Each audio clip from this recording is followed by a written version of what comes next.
no livro de Mateus, capítulo 5, versículo 1 ao 4. Se você já achou, diga achei. Se você já está pronto, diga estou pronto. Jesus, vendo a multidão, subiu ao monte e, assentando-se, aproximaram-se dele os seus discípulos. E, abrindo a boca, os ensinava, dizendo: Bem-aventurados os pobres de espírito, porque deles é o reino dos céus. Bem-aventurados os que choram, porque eles serão consolados. Amém. Esse vai ser o nosso terceiro ensino sobre o Sermão da Montanha. O primeiro foi uma pequena introdução e, continuando com o último estudo da primeira bem-aventurança, faremos um pequeno resumo. Na última palestra falamos de bem-aventurados os pobres de espírito, porque deles é o reino dos céus. Precisamos lembrar que ser pobres em espírito significa reconhecermos que estamos falidos espiritualmente. Pobres em espírito são as pessoas que conseguem reconhecer que nada têm para lhe oferecer a Deus, para demonstrar algo que produza a sua aprovação. São aqueles que sabem reconhecer que Deus é o mais valioso que eles têm. São aqueles que abrem mão do seu orgulho para se humilhar perante de Deus e dos outros. A segunda bem-aventurança está muito relacionada com a primeira, porque diz: bem-aventurados os que choram, porque eles serão consolados. Se você ler com atenção, bem-aventurados os que choram, porque eles serão consolados, parece que fosse uma contradição. Se você prestar atenção no texto, poderia achar justamente que há uma contradição. Na nova versão transformadora da Bíblia, o mesmo versículo diz: felizes os que choram, pois serão consolados. Pense nessa contradição: felizes os que choram. Na nossa linguagem, hoje ficaria algo como: felizes os infelizes. Isto não faz muito sentido.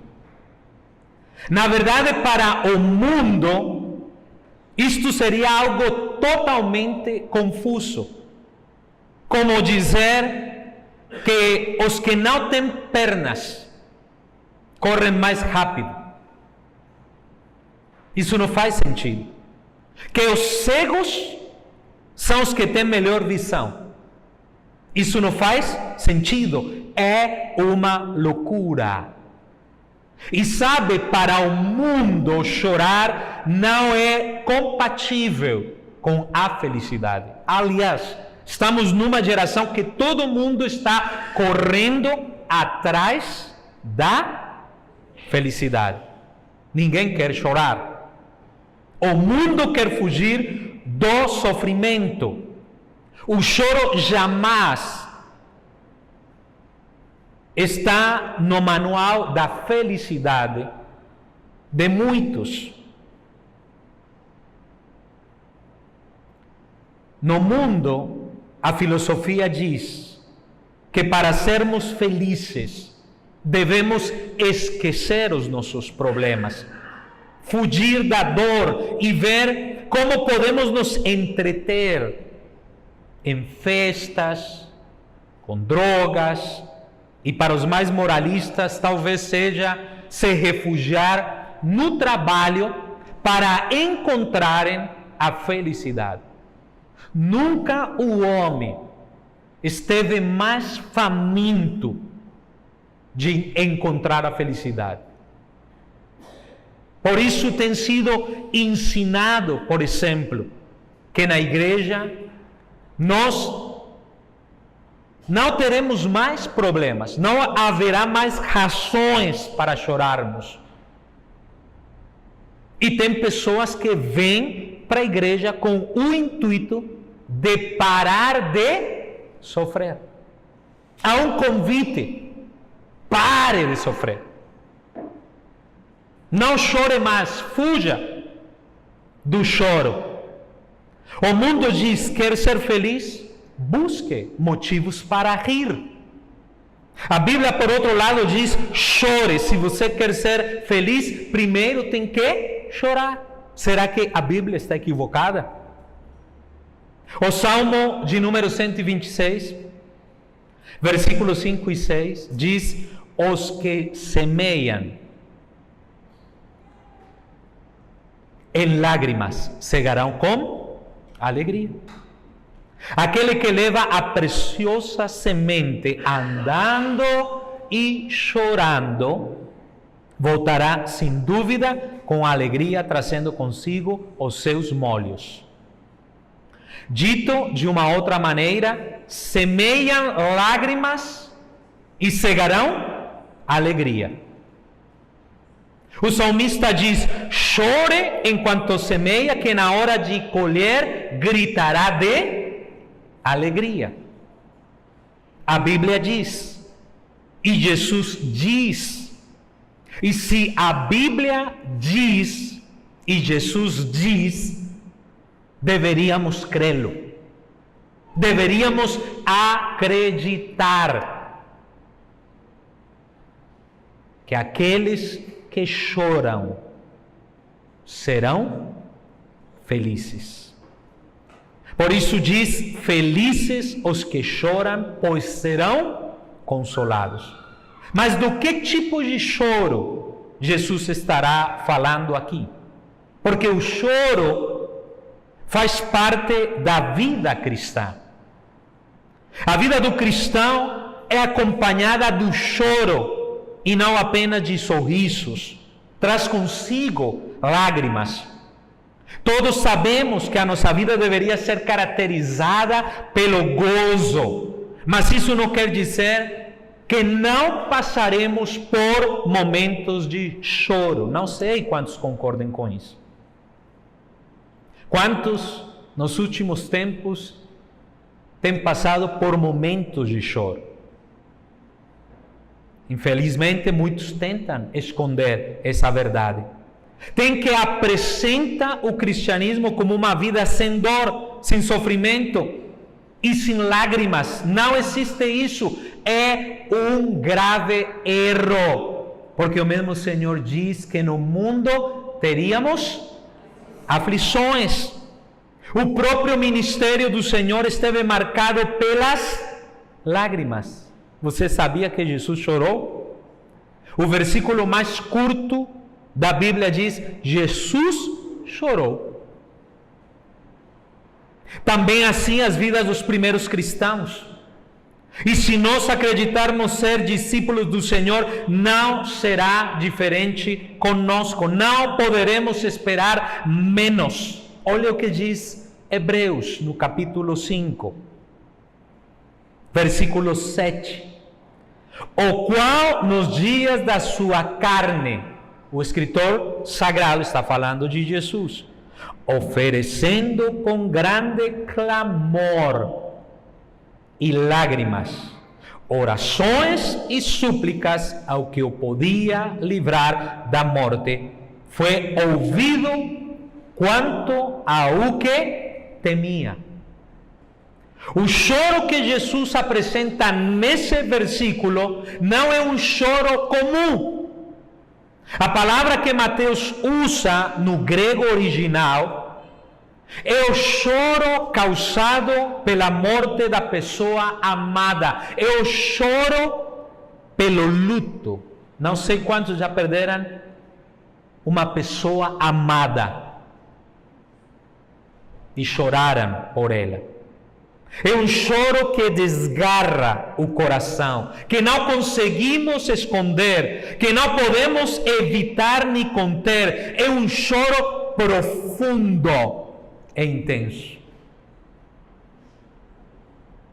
É um choro verdadeiro.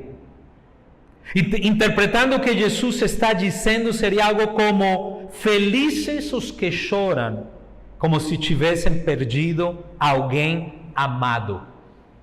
É muito forte e são palavras duras. Mas ele está falando: felizes os que choram, como se tivessem perdido alguém amado.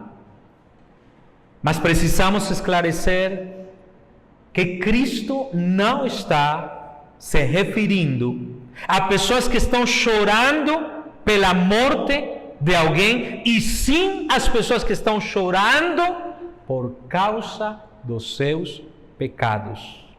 Pessoas que choram pela sua maldade, como se alguém tivesse morrido. Um verdadeiro discípulo não é aquele que não peca. Aliás, todos pecamos. Um verdadeiro discípulo é aquele que chora os seus pecados, que se lamenta de ter caído, de ter desiludido aqueles que por volta dele estão no Senhor. O próprio Davi entende que perdeu a sua alegria por causa do pecado e clama por consolo divino. Um dos versículos que mais impactou a minha caminhada com Deus foi justamente aquele do Salmo 51, 8 e 9. Na Nova Versão Transformadora diz: devolve-me a alegria e a felicidade. Devolve-me. É uma oração depois de Davi ter pecado. Devolve-me a alegria e a felicidade. Será que podemos perder a alegria e a felicidade? Tu me quebraste, agora permite que eu exulte outra vez. Não continues a olhar para meus pecados. Remove as manchas de minha culpa. O apóstolo Pedro, todos sabemos, teve essa mesma dor quando traiu Jesus. Em Lucas 22, 61 e 62 diz: e virando-se, o Senhor olhou para Pedro, e Pedro lembrou-se da palavra do Senhor. Como lhe tinha dito: antes que o galo cante, hoje me negarás 3 vezes. E saindo Pedro para fora, chorou amargamente. Chorou por ter traído Jesus. Paulo se lamentou profundamente, reconhecendo o pecado que nele havia. E não estava falando de um pecado específico, e sim do pecado, da natureza do homem caído. E diz em Romanos 7, 24 e 25: miserável homem que eu sou. Pense o clamor: miserável homem que eu sou. Quem me livrará do corpo desta morte? Dou graças a Deus por Jesus Cristo, nosso Senhor. Assim que eu mesmo com o entendimento sirvo a lei de Deus, mas com a carne a lei do pecado. Eu pergunto, será que nós chegamos perto desses homens que lamentaram ser falhos perante de Deus? Quando pecamos, compartilhamos esse mesmo sentimento, perdemos a alegria e a felicidade na vida. Alguma vez o gozo se foi de você por causa do seu pecado? Choramos amargamente quando traímos Jesus. Você já sentiu alguma vez, você já fez ideia de ter traído Jesus? Sentimos-nos miseráveis pelo pecado cometido. Receio dizer que a maioria das vezes não reagimos assim. Somos parte de uma geração que perdeu o entendimento da graça. John Stott, o pregador anglicano, diz: temo que nós, cristãos evangélicos, por ter dado tanta importância à graça, em ocasiões temos dado muita pouca importância ao pecado. Não há em nós suficiente dor pelo nosso pecado. Deveríamos experimentar mais da tristeza que vem de Deus. Porque há uma tristeza que vem do mundo e produz a morte. Mas há uma tristeza, diz Paulo, segundo Deus, que produz o quê? Arrependimento. Essa é a tristeza que produz arrependimento. Se acharmos que podemos apelar à graça para consentir o pecado, para não sentir a dor pelo nosso pecado, então realmente ainda não conseguimos entender a graça. Devemos chorar os nossos pecados, a nossa maldade não pode passar desapercebida aos nossos olhos. Devemos sempre lamentar a nossa maldade, como se fosse uma tragédia, porque o pecado é uma tragédia. Cria um abismo imenso que nos separa do Criador. Precisamos chorar e chorar nosso pecado, às vezes como se tivéssemos perdido a alguém amado. Assim que a origem desse choro é o genuíno arrependimento. Na minha própria experiência, se passaram anos para viver na dimensão desse pensamento, mas quando aconteceu, achei que iria morrer. Porque ninguém poderá chorar e sentir dor a menos que esteja arrependido.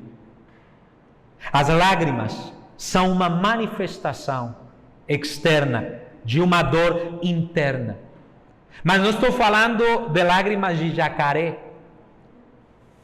Porque o jacaré, quando ele fecha a boca, não consegue mais abrir.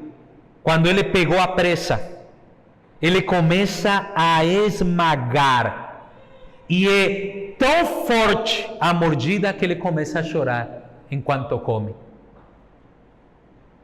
Lágrimas de jacaré. Se conseguirmos colher as lágrimas de jacaré na igreja, poderíamos mergulhar nelas. Tem muita lágrima de jacaré, porque não se trata de fingir uma dor que não temos. Jesus não está falando de pessoas que fingem a sua dor, e sim de pessoas que estão verdadeiramente arrependidas. O autor do Evangelho de Mateus aponta ao tema principal do ministério de Jesus. E veja a primeira mensagem registrada em Mateus, muito pouco antes do Sermão da Montanha. Mateus 4,17.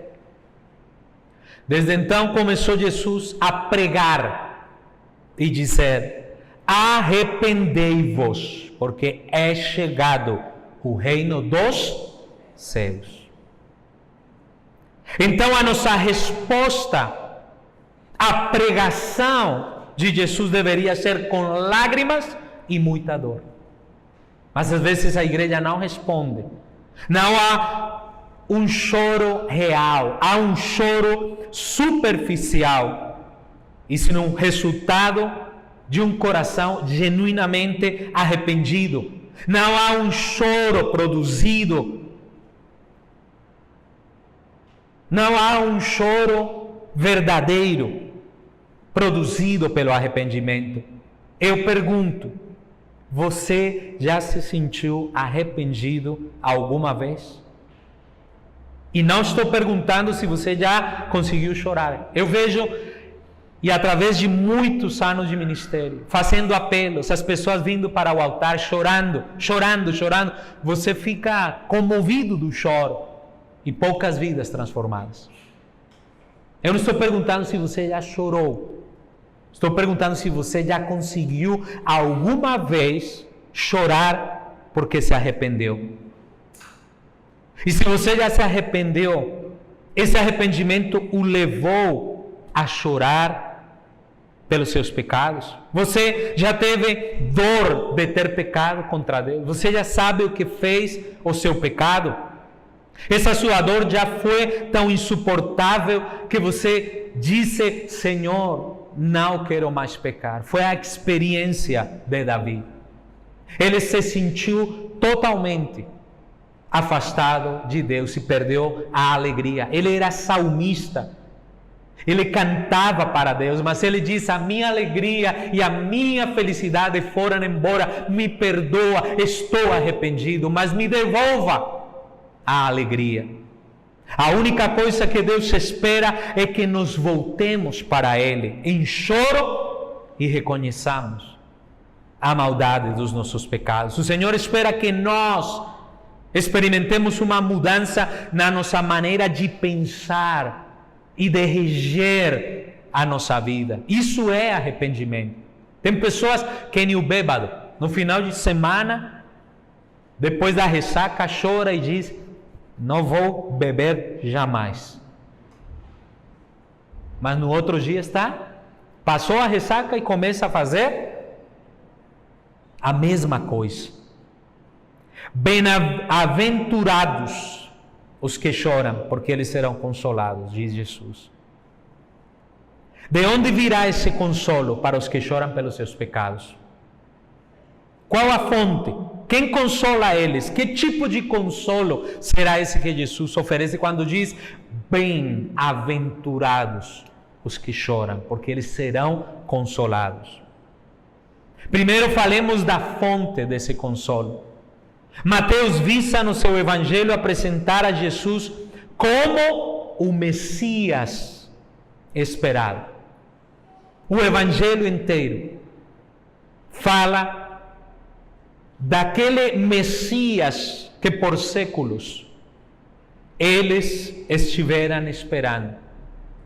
E olha o que diz o Evangelho de Lucas, no capítulo 4, versículo 16 ao 21. Eu fiz questão de inserir este texto pelo conteúdo, porque diz: e chegando a Nazaré, onde fora criado, entrou num dia de sábado, segundo o seu costume, na sinagoga, e levantou-se para ler.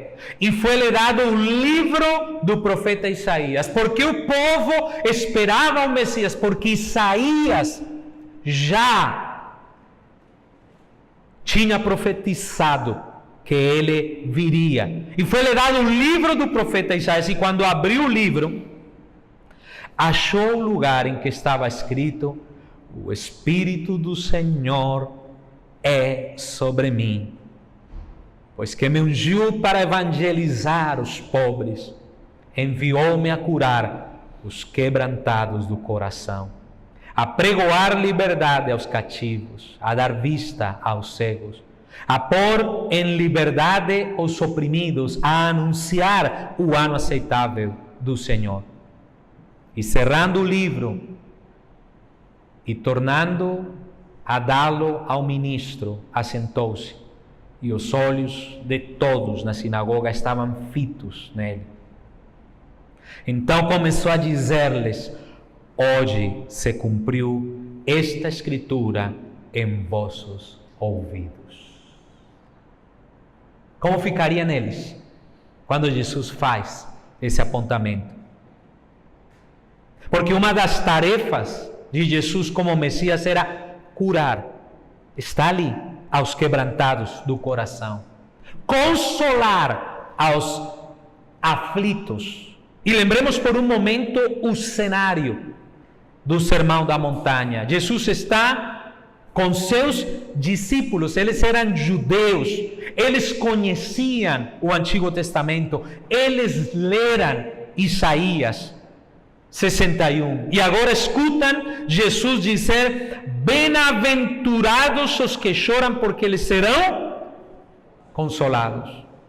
Pensem no que eles teriam sentido nessa hora. Jesus, a fonte desse consolo, nosso Deus e nosso Consolador, estava ali para trazer consolo. E o consolo para os nossos pecados encontra-se em Cristo. Fora dele não há consolo para a dor causada pelo pecado, porque a dor é a pior doença do homem. O pecado destrói a vida de uma pessoa. O pecado aniquila. O pecado mata. Qual o salário do pecado? Não é a morte, segundo a Bíblia? Por isso Jesus é a única fonte de consolo. Com isso na nossa mente, falemos agora do tipo de consolo que Jesus oferece. Um consolo que acalma ou que tira a dor pelo nosso pecado. Quer saber qual é esse consolo? Quando o pecado já não está mais presente na nossa vida, você quer saber qual é esse consolo dele? Seu maravilhoso perdão.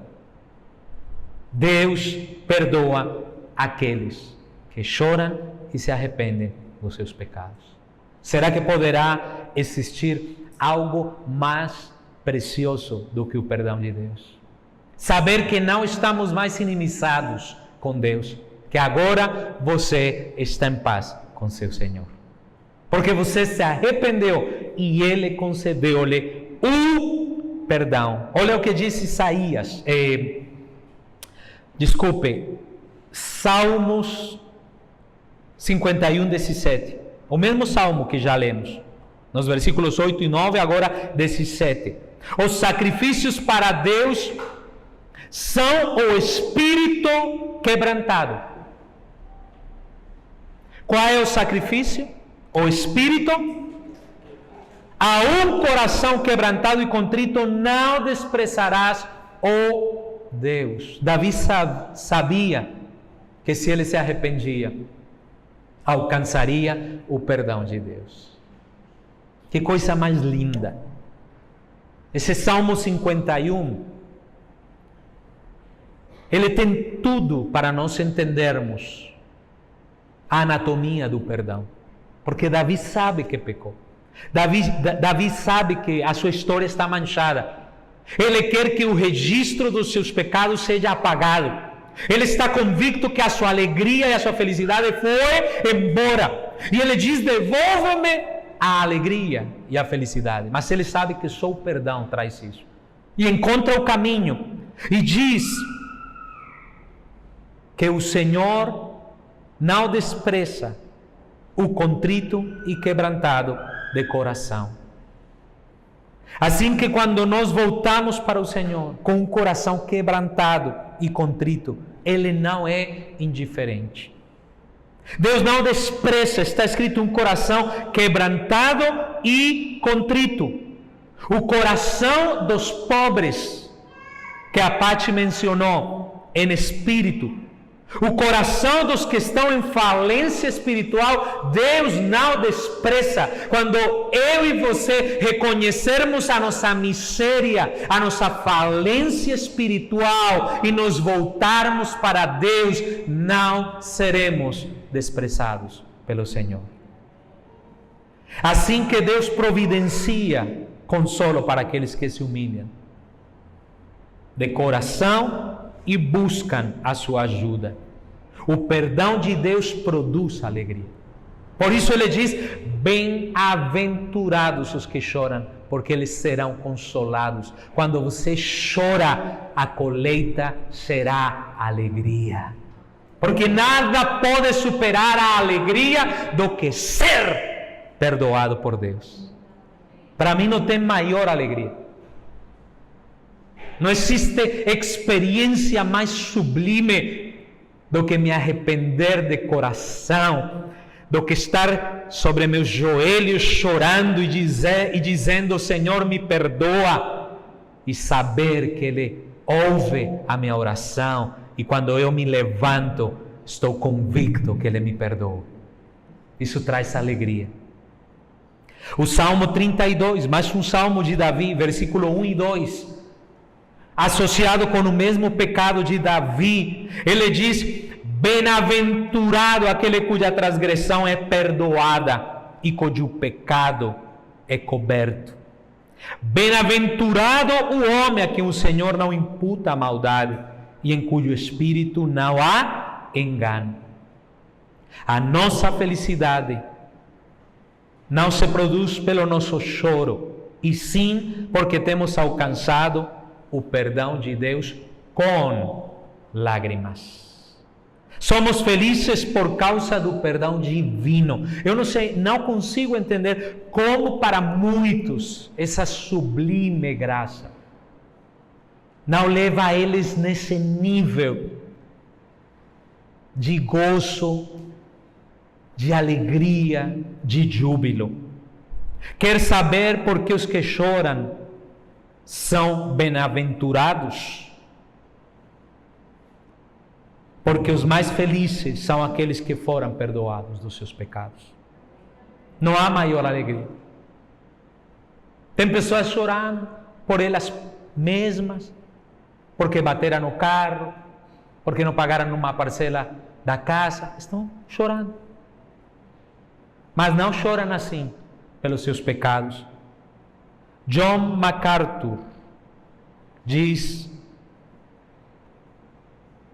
que o resto do mundo que não recebe o perdão, a alegria do perdão, terá que viver de maneira interminável sentindo-se culpado. E a culpa destrói o ser humano.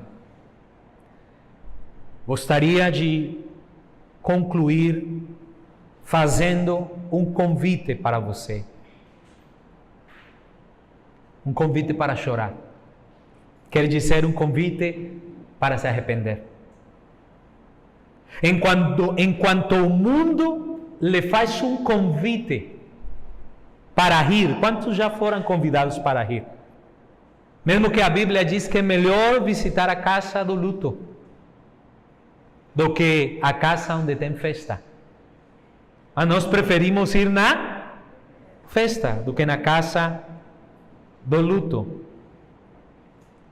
Enquanto o mundo lhe faz um convite para rir, Deus quer convidar você para chorar pelos seus pecados.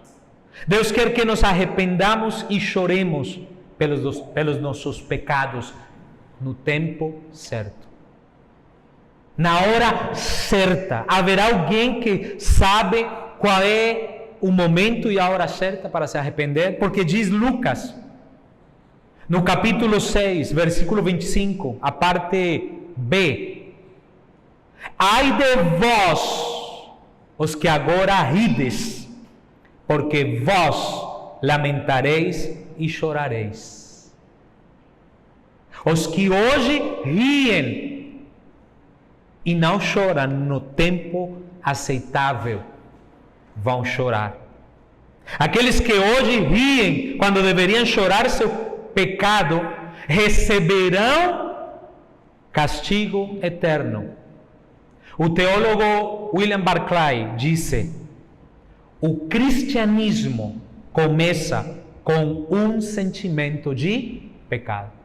Assim começa a vida cristã. O Evangelho demanda arrependimento. Não existe vida cristã sem chorar o pecado. Se alguém aqui não se doer pelo seu pecado, não poderá ser chamado de cristão. Devemos chorar pelos nossos erros de ontem e de hoje, com certeza de amanhã. Porque se nos alegrarmos com o pecado como o mundo faz, possivelmente o nosso destino eterno será o choro. Já não haverá mais chance. Será um choro eterno. Mas se agora chorarmos pelo nosso pecado, seremos bem-aventurados por toda a eternidade. Como alguém disse: homem de coração duro, olhe a cruz. Se alguém ainda não chorou pelos seus erros, olhe a cruz. Se você não puder sentir aflição pela dureza do seu coração, olhe o que Cristo fez na cruz e veja como ele foi esmagado no madeiro por causa do pecado da humanidade. Deus esmagou ele na cruz do Calvário. A cruz, como diz o reverendo Hernandes Dias Lopes, revela o horror dos nossos pecados, o preço da nossa maldade. Quando olhamos a cruz e vemos o que a ira de Deus fez no Cristo por causa da nossa maldade, não temos uma outra saída do que chorar. Quando você enxerga o servo sofrendo, aquilo que Isaías conseguiu enxergar e profetizou e chamou varão de dores, experimentado em dores, ninguém sofreu como ele. Homem de coração duro, olhe para a cruz e veja a consequência do pecado. Quando você vê um Cristo traspassado, aflito, nu, enfraquecido, abandonado por Deus, você não pode mais do que chorar. Choremos, irmãos, por os nossos pecados e sejamos consolados por meio do perdão do Senhor. Só então você saberá o que é a verdadeira felicidade. O homem está na busca da felicidade, mas não existe felicidade longe do perdão de Deus. Choremos, irmãos, porque o reino de Deus chegou e ele diz: arrependei-vos. Chorai os vossos pecados, porque Ele, a fonte do consolo, virá para produzir em nós a verdadeira felicidade. Oremos.